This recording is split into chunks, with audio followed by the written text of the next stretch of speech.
Não, o James Wan faz essas coisas cafona porque ele acha engraçado, cara. Isso é óbvio, igual o final de Aquaman. Eu não tive o prazer de ver Aquaman. Eu tive. Até eu vi Aquaman, Osvaldo. Eu não vi. É o Jason Momoa sendo Jason Momoa com uma fantasia de Jason Momoa. Quando chega, sei lá, do Trash Talks 15, a gente vê Aquaman e a gente fala de Aquaman. O problema é ter que ver Aquaman de novo, né?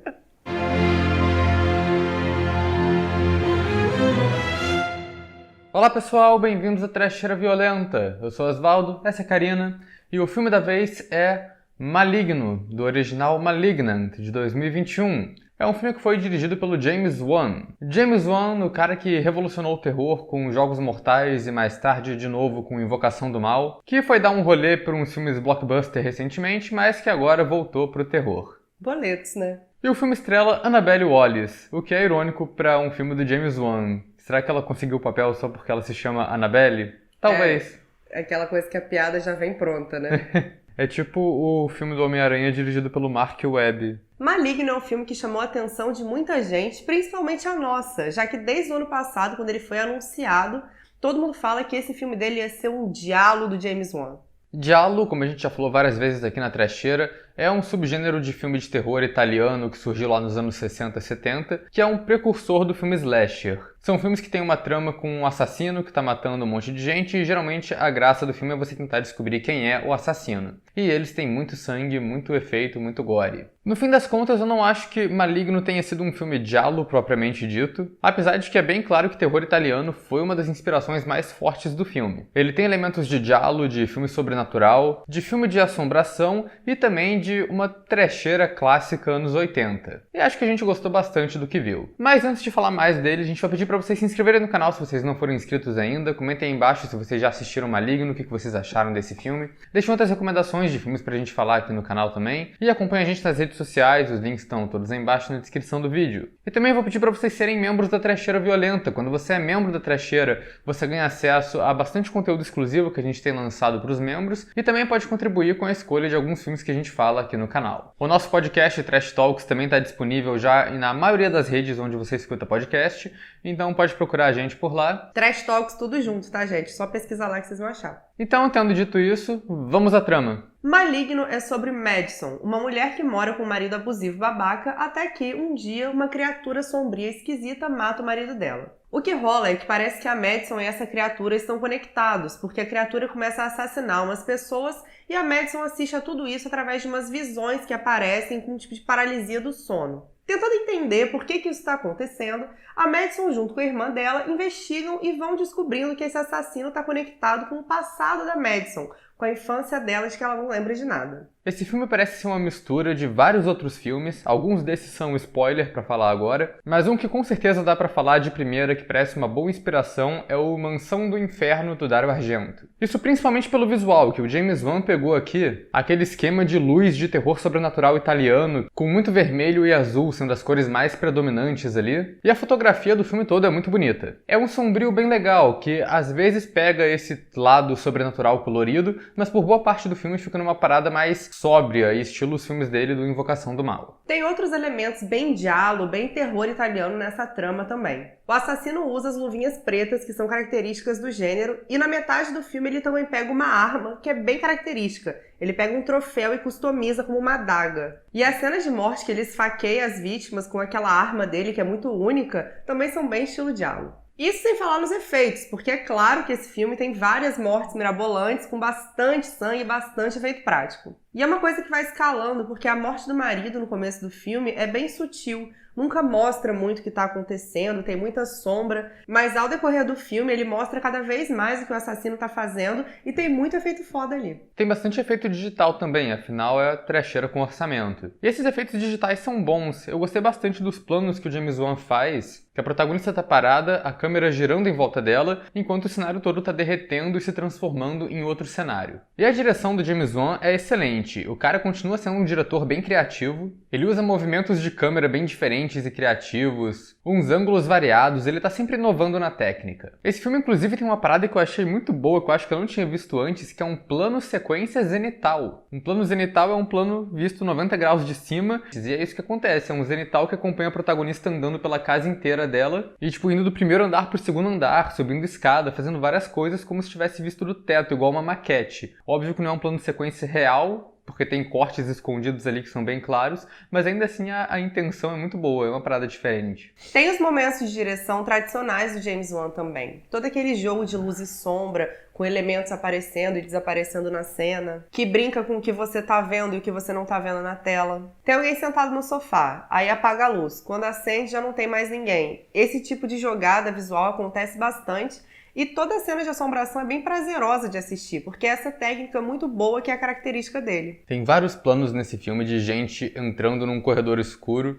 O tempo todo, gente entrando no corredor escuro. Fico imaginando, ninguém tem uma lanterninha de celular pra ligar nesses filmes do James Wan, é incrível. E tem outra coisa que o James Wan aproveitou bem também, que foi um ambiente interessante. Uma parte da trama se passa nesse centro histórico de Seattle, que são os bairros antigos da cidade que hoje são túneis e que a cidade atual foi construída em cima deles. Então essa coisa da cidade velha escondida debaixo da cidade normal é uma ambientação muito boa para um filme de terror e foi bem aproveitada aqui em algumas cenas. Antes de falar mais do roteiro, acho que a última parte técnica que a gente tem que mencionar é a trilha sonora, que eu achei muito boa. A trilha é do Joseph Bishara, o cara que faz a trilha pra porra toda do James Wan. Fez a trilha pro Sobrenatural, pro boa parte do Invocaverso. Eu sempre achei as trilhas sonoras dele meio genéricas, é só tipo cordas que estão colocando ambientação de fundo. Só uma curiosidade, ele interpreta o demonião da cara vermelha de Sobrenatural. Mas acho que Maligno ele se superou e finalmente fez a trilha sonora mais clássica dele, que é uma mistura de Goblin lá do Dario Argento, só que com elementos mais modernos. E tem alguns momentos que parecem um pouco as trilhas do Phenomena e afins, enfim. Eu achei uma trilha muito doida, eu curti bastante. A trama do filme nos 2 primeiros atos segue praticamente a estrutura de um diálogo.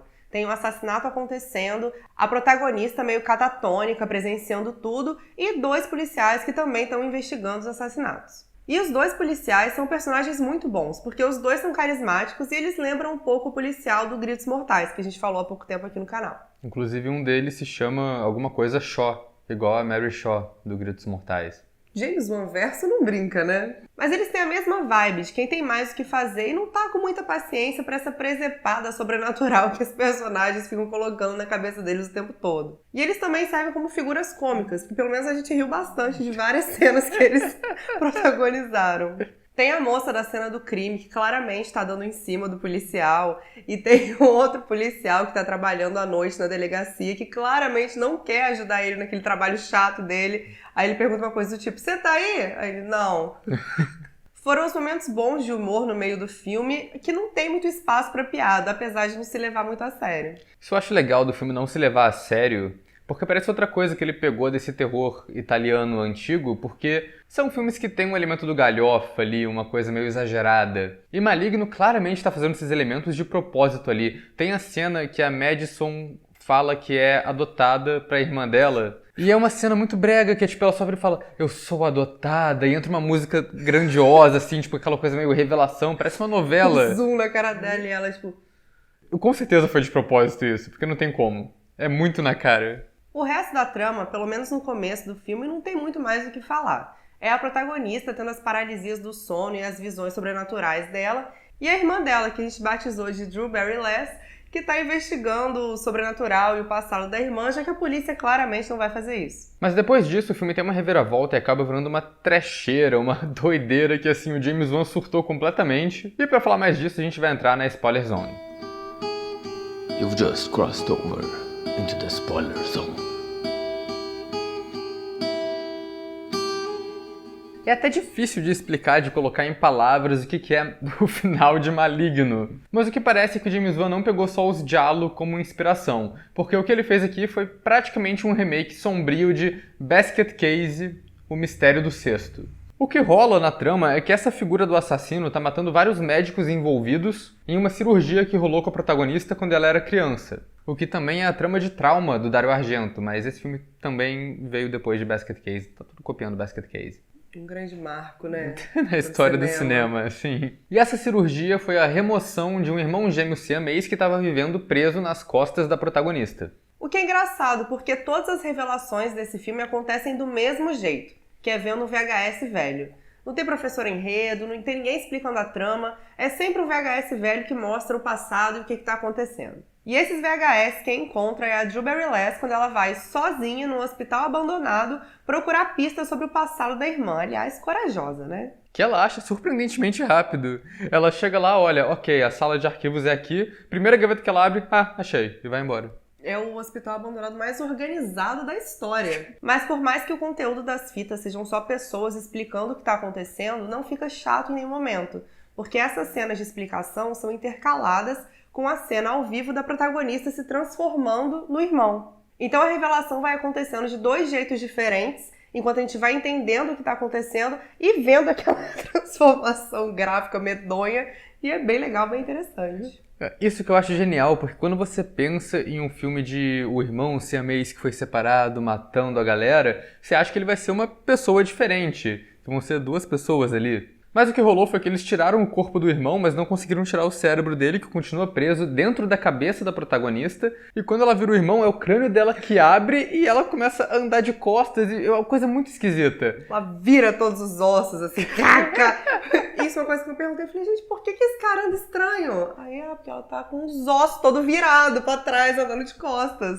E isso é muito doido, que conecta com a trama lá do começo do marido abusivo, porque quando ele joga ela contra a parede, ela bate a cabeça na parede, isso que acorda o irmão gêmeo dentro do cérebro dela. E tem dicas disso durante o filme, que na verdade, quando a gente estava assistindo, a minha namorada virou e falou, tipo, bem cedo na verdade, falou, olha, vai ser basket case. Eu falei, será?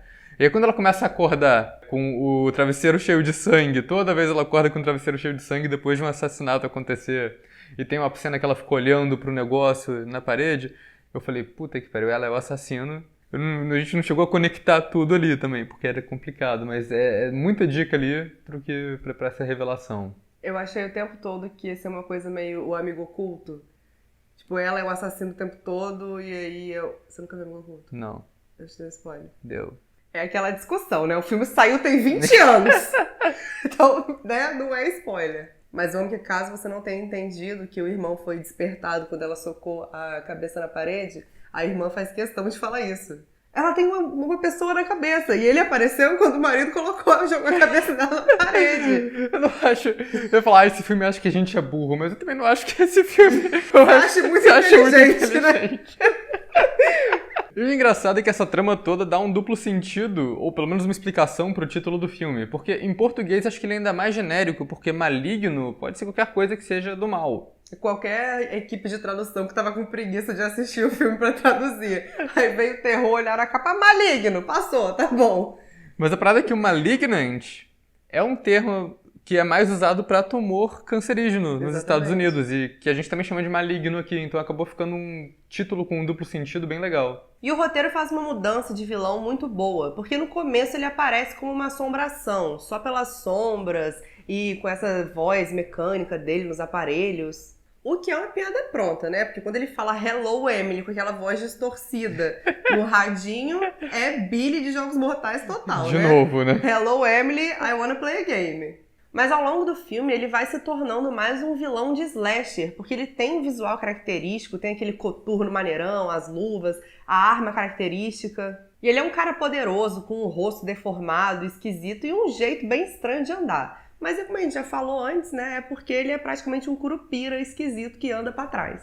É muito engraçado que no momento que revela isso, que ele é a Madison ao contrário, e aí você lembra de tudo que ele fez no filme até então, você pensa, faz sentido. Na verdade não faz, mas faz sentido. Eu amo que na terceira fratura exposta do filme, que eu acho que aconteceu, só não tinha nem meia hora, eu falei, gente, essa equipe tem uma obsessão não saudável com fratura exposta, né? Parece até eu. Mas aí depois você entende, porque tem a ver, porque o osso dele tá virado também. É, sim. Tem a ver? Não tem, mas tá bom. É a temática do filme, fratura exposta. É isso. Mas o jeito que essa revelação amarra em outras partes da trama também é muito bem construído ali. O Gabriel, o vilão, ele tem um covil que ele amarra uma mulher lá, deixa ela presa e a gente descobre que esse covil o tempo todo era o sótão da protagonista. E no começo, de novo, você acha que é aquela coisa tipo o Hangman, foi a melhor comparação que eu arranjei. que é um cara que tá morando no sótão enquanto a família tá ali embaixo, tipo, sem saber o que tá rolando. Mas não, ele realmente era a mesma pessoa. Tem toda essa trama da mulher sequestrada também, que inicialmente parece que é uma coisa bem aleatória, mas a gente sabe, né, que vai ter uma reviravolta que vai fazer sentido depois.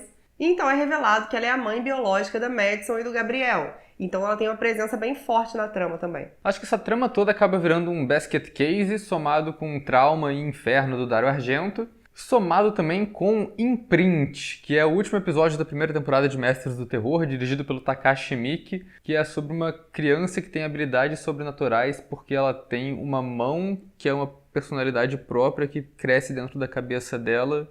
É Takashi Miike, então é uma parada que não faz sentido nenhum igual esse filme. Surpreendentemente parecido com esse filme. Eu ainda acrescento V de Vingança, porque o visual dele é total V de Vingança, e ele com uma adaga, lutando com 20 policiais armados e matando todo mundo assim, é 100% V de Vingança. E ainda dá pra colocar também o fragmentado do Shyamalan, porque quando revela que o Gabriel, na verdade, tá possuindo o corpo da Madison o tempo inteiro, aí, meu irmão, o James Wan perde a noção completa. O cara vira um vilão de Matrix, super poderoso, que não faz sentido nenhum, mata todo mundo assim, com super força, super mira. O que eu acho muito bom, porque quando ele luta com o Detetive Shaw na metade do filme, é uma luta de igual pra igual. Parece que é só uma pessoa normal ali. Mas no final não, no final ele mata 50 policiais no recinto sem nem piscar o olho, em um plano só. Quase Circo de Soleil, cara. É real V de Vingança. Mas esse final todo, com a cena de ação, com planos longos, estilo John Wick, é tão maravilhoso, eu ri tanto disso. Eu fiquei 40 minutos rindo disso depois que a gente saiu do cinema. É muito absurdo, cara. É por isso que o James Wan fez Aquaman, fez Velozes e Furiosos, porque ele queria ganhar uma moral ali, ganhar um dinheiro, pra galera poder deixar ele fazer o que ele quisesse sem limites. E o pior é que tem umas paradas bem cafona nesse final também. A disputa final que acontece dentro da mente da protagonista é um pouquinho brega. Senhor dos Anéis já fez isso com muita maestria, né? Fez quando? Ué, Sméagol e Gollum. Ah, sim, é. Mas fica muito pior ainda quando a protagonista assume o controle do próprio corpo e ela só aceita, eu tenho super força agora. Aquele cara não fez nada que eu não conseguia fazer, e começa a levantar os negócios pesados. Falei, meu Deus, parece que vai virar um filme de origem de super-herói. Mas é da vibe do James Wan fazer final cafona, o que eu honestamente espero que seja pela piada. Igual nesse filme, que é a família feliz, se abraçando, se olhando, todo mundo... Que isso, gente? É final de filme de sessão da tarde? Mas enfim, Maligno definitivamente foi uma surpresa. No começo parecia que ia ser um filme conceitão, que ia se levar a sério, e no final foi uma das trecheiras mais maravilhosas que saiu esse ano. E eu gosto que mesmo ele sendo uma trecheira, ele não dispensa de uma técnica excelente. É um filme muito bem feito, muito bonito, e a categoria que a gente coloca é o merecidíssimo trecheira notável.